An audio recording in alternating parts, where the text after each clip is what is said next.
Magandang araw po sa inyong lahat. Turuan ko na po agad kayo matuto mag-English. Dito na po agad tayo sa ating halimbawa. Nahiwaan ako ng razor. Kapag in English po yan, I got cut by a razor. Okay po? Sumunod, subukan po natin itong ang may kaagawan po ay stove. Okay po? At dahil ang may kaagawan ng stove, pwede pong ang maging epekto po ng stove sa atin ay mapaso. Okay? Itong paso. So, subukan po natin iyan.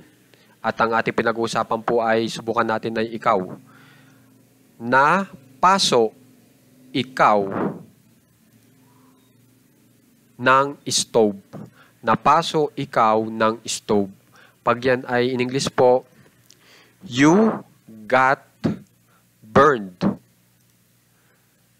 by a stove. Okay po? Ngayon, subukan po naman natin itong aso. Gamitin natin yan. Tapos, ang bagay po sa aso, dito sa ating mga injury, ay pwede po itong kalmot.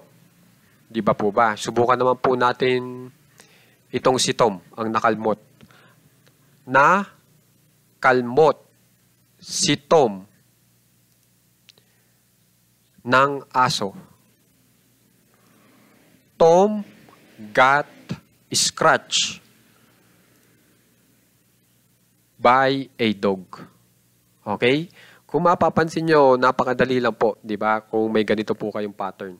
Subukan naman po natin ay aktibidad, yung nakasanhi po ng injury. Katulad po nitong sa paglalangoy. Okay? At sa paglalangoy, ang nakuha po noong mga tao ay nagasgasan sila. So, pag sinabi kong sila, they ang gagamitin natin. So, subukan po natin. Na gasgasan sila sa paglalangoy. Kapag in English po natin yan, they got grace by swimming. Okay po? So, kung mapapansin nyo po sa impormasyon na naibibigay po natin gamit po itong lesson na ito, ay sinasabi po natin na may nangyari po doon sa ating pinag-uusapan. Okay? At pag sinabi ko may nangyari, ibig sabihin ay naganap na yung injury doon sa tao. Na ituturo rin po natin kung sino o ano ang may dahilan kaya na-injured po yung ating pinag-uusapan. So ito pong nasa taas, yan po yung pinag-uusapan. Tapos ito pong nasa baba, yan po yung aksyon na naka-apekto po doon sa tao para ma-injured. Tapos ang may sanhi po ay ito po. Ito pong may mga by na salita na pipili na lang po kayo dyan. Okay? Kung mapapansin nyo po, ang ginagawa ko po ay ipinagpa-partner ko po sila sa tamang pamaraan. Okay? Kunyari po, yung kanina, ito pong paglalangoy. At kunyari po, yung tiles ay matalas. Medyo matalas po yung tiles. Di ba swimming sila? Ang nangyari po, nagasgasan sila. Di ba? So, itong paglalangoy, pwede nyong i-partner dito sa salitang gasgas. Di ba? Na itong gasgas ay magiging injury nitong mga tao na tinukoy natin bilang sila. So, ipagpapare-parehan nyo lang po sa tamang pamaraan. Okay? Katulad po nitong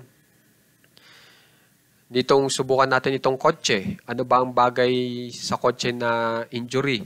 Na siya yung nagbibigay sanhi noon. Di ba itong bunggo, di ba bagay po doon sa kotse? So, yung kotse at saka yung bunggo, yan yung ipagpapartner nyo. Tapos pili na lang po kayo ng kung sino dito yung mabubunggo. Diba? So, ganun po yun. Ganun po dapat ang pagpapartner ng mga salita. Okay? Bali po, dahil sa kung mapapansin nyo, yung ating pinag-uusapan po ay wala namang ginawang aksyon. Kundi sila ang ginawa ng aksyon ng iba. At yung sinasabi kong iba, maaari pong ang nakasanhi po ay bagay, katulad ng razor. Maaaring ang nakasanhi ay doktor. O kaya, ang ibig ko sabihin nakasanhi ay doktor ay ang nakasanhi po ay tao. O kaya ang nakasanhi po ay isang aktibidad katulad po nitong paglalangoy o kaya pagsasayaw o paglalaro ng basketball. So yan yung nakasanhi ng pagka-injured noong taong ating pinag-uusapan. Pero kitang-kita nyo na yung ating pinag-uusapan ay walang ginawa. Hindi po siya yung nanghiwa, hindi po siya yung nang bigay ng pulikat, hindi siya yung nagbigay ng paltos. Siya yung binigyan ng paltos, ng pulikat. Okay po? At dahil po ganun po yung sitwasyon, yung ating pinag-uusapan ay walang ginawang aksyon, tapos siya yung ginawan ng aksyon ng iba, na ang may sanhi nga po ay itong aktibidad, ibang tao o bagay, pasok po yan sa batas ng tinatawag na passive voice. At pag naka-passive voice po, syempre yung mga batas po ng passive voice, kailangan po nating sundin. At para masunod po natin yung passive voice, maaari po tayong gumamit ng got. Na ito pong got, na sa Tagalog ay nakuhang manghiwa nitong razor, nakuhang manggasgas, yung aktibidad na pagsiswimming, nakuhang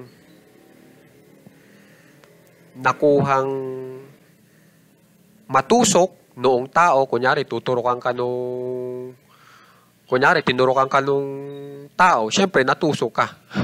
Kunyari naturukan ka nung doktor o nurse, natusok ka. O kaya gawa nitong tinik, kaya natusok ka.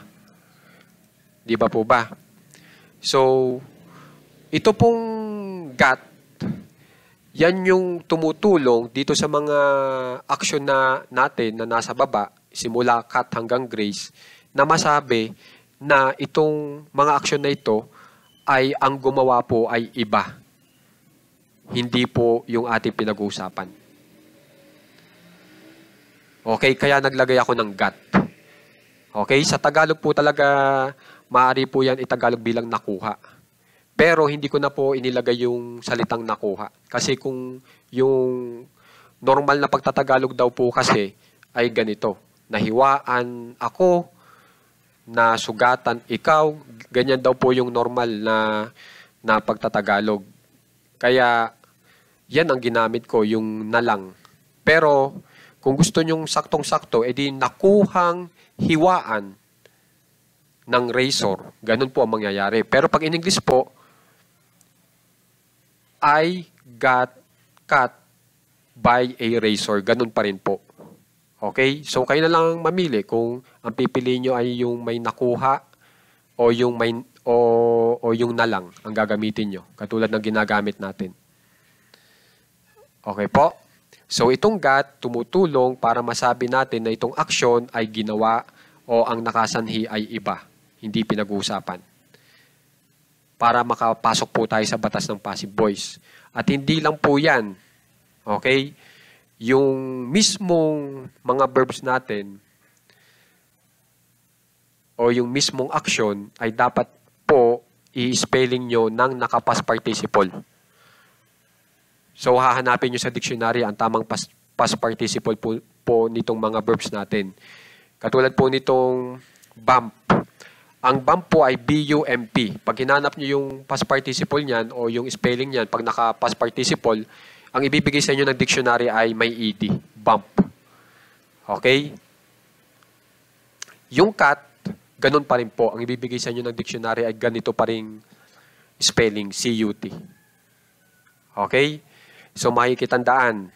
Yung God po ay tumutulong dito sa ating mga verbs na masabi na itong action ay hindi ginawa ng ating pinag-uusapan kundi ginawa ng iba para makapasok sa batas ng passive voice.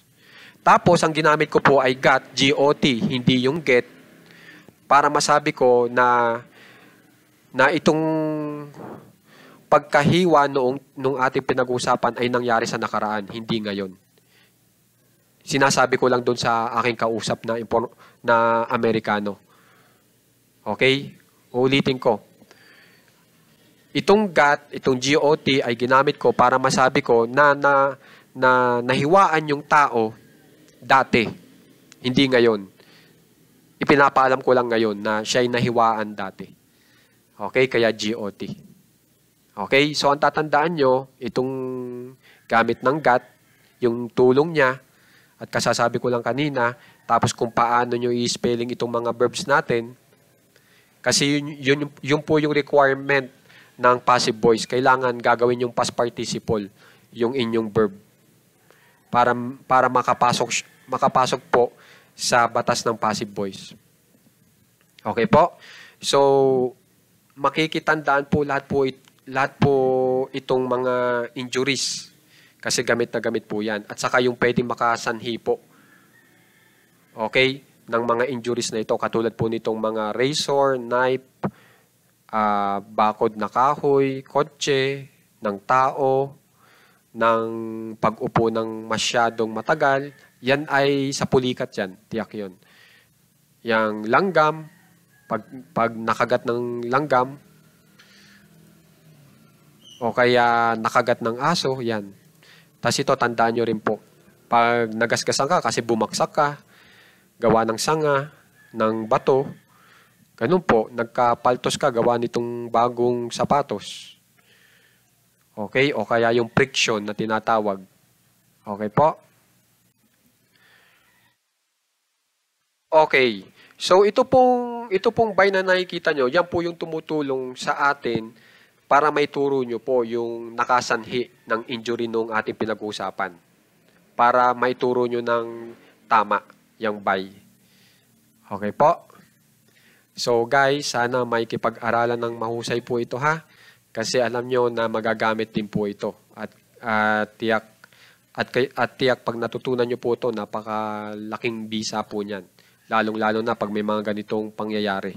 Okay? Katulad ng mga injuries. Okay? Hindi lang po tao yung ating pinag-uusapan nga pala po dito. Pwede rin pong bagay na ituturo nyo po gamit ang ito o iyon. Na kapag in English ay it. Okay? Kunyari, yung itinuturo nyo ng ito o iyon ay kotse. Okay? Tapos yung kotse po ay kunyari po ay nakalmot ng aso. Pwede po yun natin masabi sa English. Pag sinabi natin po iyon, yung nakalmot ito ng aso.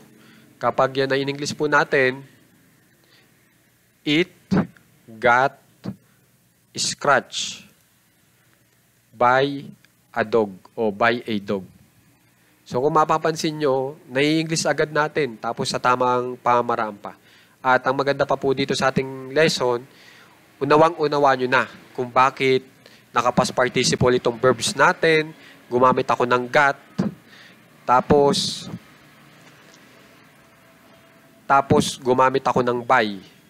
At saka ano ba itong mga razor na ito, itong paglalangoy na ito, itong taong ito. Ano bang gamit nila? Di ba yan ang may sanhi? Kaya may sanhi ng injury ng ating pinag-uusapan na nandito sa taas. So guys, kung may natutunan po kayo, sana po may share din naman po ito sa iba para yung iba po ay matuto rin. At maraming salamat po sa mga nakasubscribe po sa ating channel para magbigay tulong sa ating channel at ma-maintain po itong channel natin ng husto. So maraming salamat din po sa mga nagla-like, nag-share. Maraming salamat po.